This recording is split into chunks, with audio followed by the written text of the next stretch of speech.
Hi guys, how are you all doing? This is the Tennis World with the Tennis Expert. I am your tennis expert. Big warm welcome to my viewers right around the world. Once again, this is the Tennis World with the Tennis Expert. Semi-final preview Indian Wells 2026. Let's get into it.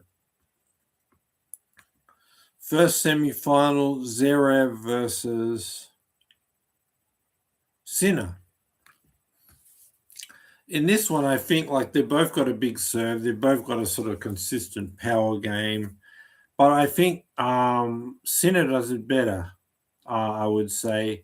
They both have the same power off ground strokes and serves, but I would say Sinner has more consistency, the same winners, but less errors, better defense and court movement, and better return of serve.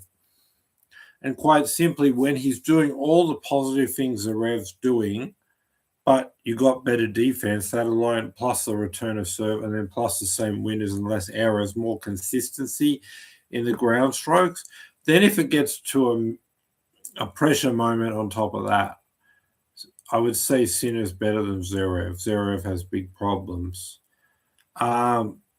And I don't know, I guess I should have checked the head-to-head before the video, but I know it's like 8 in a row, 10 in a row, 7 in a row, something like that. But he's won so many and he's been dominating Zverev because he can do everything Zverev does with the serve and the power game. But then when you have better defense, return of serve, and less errors, you win. So he's doing the same things Zverev's doing, but sort of, I would say, a better version.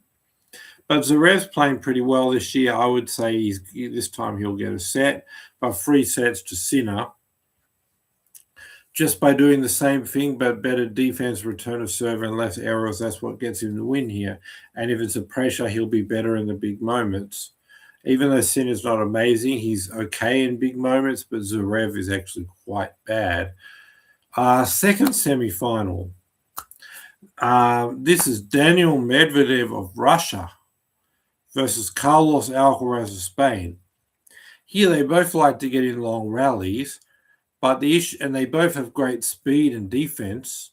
But I would say this: in those rallies, Alcaraz has more power.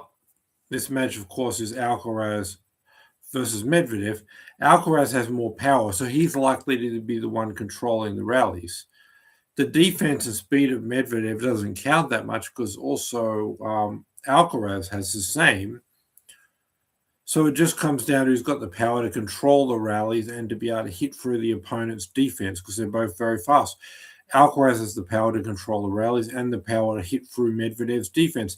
Medvedev doesn't have that power to hit through Alcaraz's fast defense. And then the other thing is, when Medvedev is also defending well and very fast and hard to get past him, he's standing very far back. So how you can exploit that is having a good drop shot or coming to the net. And Alcaraz also has that. So one, Alcaraz, if he wants, he can just get past Medvedev's defense with pure power. But two, if he doesn't want to do it that way, because Medvedev has only a chance to get back Alcaraz's powerful shots by standing far back and having more time, if he doesn't want to, he can do it with power because he's that good and that powerful. And also, what works against Alcaraz is you attack him first.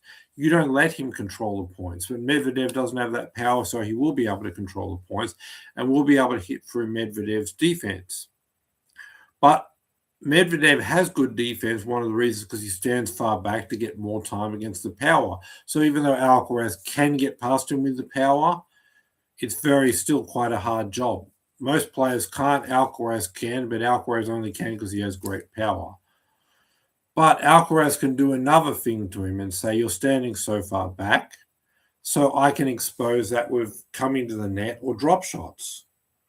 So Alcaraz can, and then now Medvedev's in two minds because one, he has to stand so far back because Alcaraz is one of the few players that can hit past his speed and defense, right?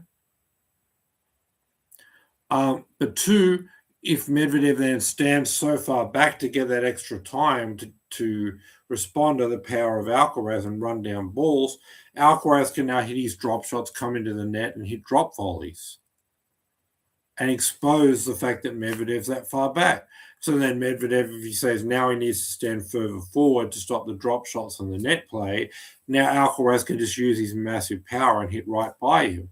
So Alcaraz can beat him two ways, saying even when you're that fast and that far back, I still have the power to get through you. But if you're standing that far back to combat my power, I can just throw in drop shots and net play and expose you being back there. So now, even on the defensive part, which is the best part of Medvedev, he's confused because Alcaraz can beat him two ways with the power and also with the net play and the drop shots. And just generally not finishing the points, Alcaraz is likely to have the power to be controlling the rallies. Then you can just throw in a drop shot, come to the net, or still have power to get past him and win the point that way.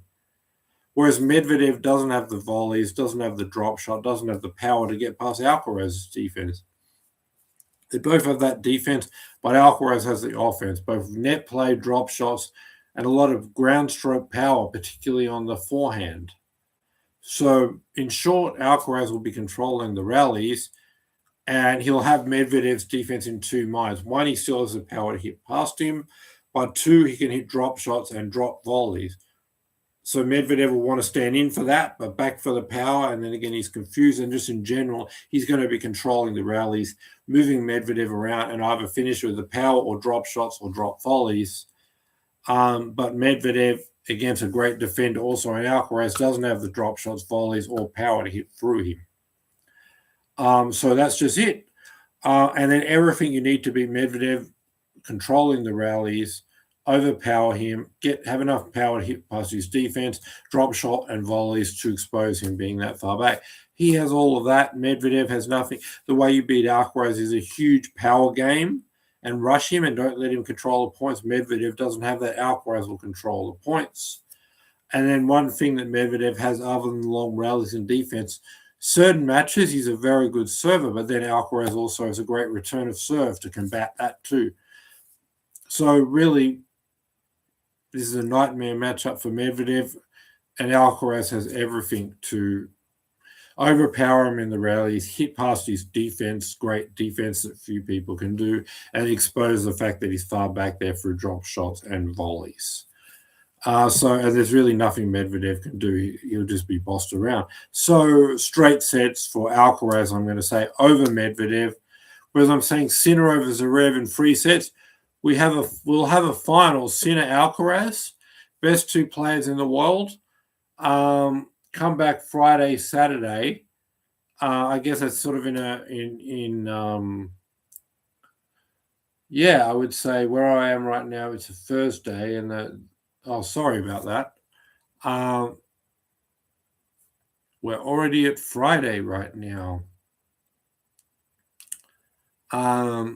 So the finals are on Saturday.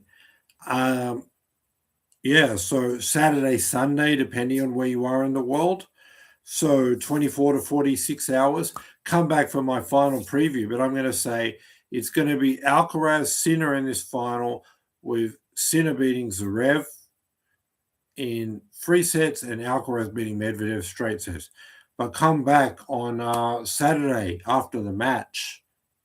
Could be Sunday in a few time zones, but come back for my final preview where I'll preview this Sinner Alcaraz final. That's my video for today. Subscribe, bell notification, thumbs up.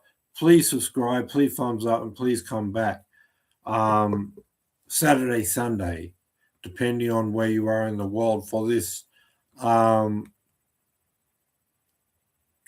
this final preview. Subscribe. See you guys in just over 24 hours to 36 hours from now. Subscribe.